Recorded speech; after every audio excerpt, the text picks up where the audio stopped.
morning, YouTubers. This is Andrea from Niles, Lucksall Farm Stud. This is Jason. He is my husband. This is my dog, Cammy. She is an old lady. Her favourite thing in the world is carrots. Today we are going to the forest. But before we go to the forest with the ponies, we must let all of the animals out and do our day-to-day jobs. So here we are, heading to the yard, where Bert and Ernie are ready to raid what we've got in our pockets. First we let the big ones out, then we let the little ones out, and they come out like rockets.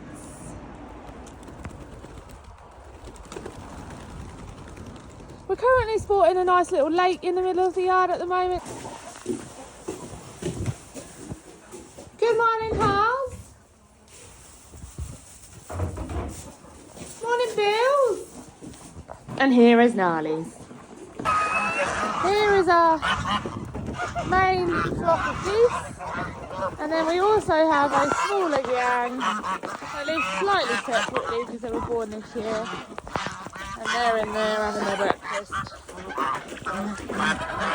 The husband is an avid shepherd and also an experienced horseman after joining me. So we're going to go off and have a ride in the forest a bit later, but we just have to sort everyone's breakfast first. And my breakfast.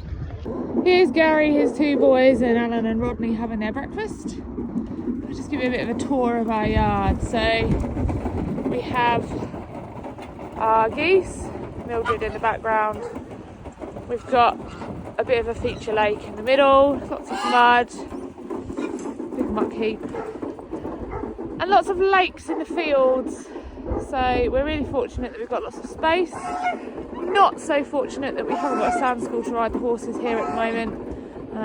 We have got National Grid deciding that they want us to move in the future, so we're looking to do what we need to do but not heavily invest, because we'll waste our time and our money.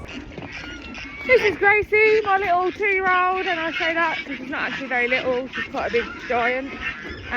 Probably one of the nicest humans we have on the yard. Ever so attentive, generally well behaved for 2-year-olds. We're going to go swim out to the field so she can spend the day with her best buddy Dolores while we go out with the big ponies. There's Dolores and Jason. We generally are in a waterproofs from about 1st of October until end of March if we're lucky, because the mud here is really clay, slippery, and there's lots of it. The rain comes and it comes plenty, but it does go quite quickly as well. So we're just taking the youngsters down to their end field at the bottom. Ever so flat here if you haven't realised. The fens you can see for miles. There's no mountains. That's the Shetland and Henley out in their field for today. Nala's over there. The youngsters are there. We're keeping the other 3 in so that we can ride them in the forest. Everyone is fed and we're ready to roll. See you in a bit.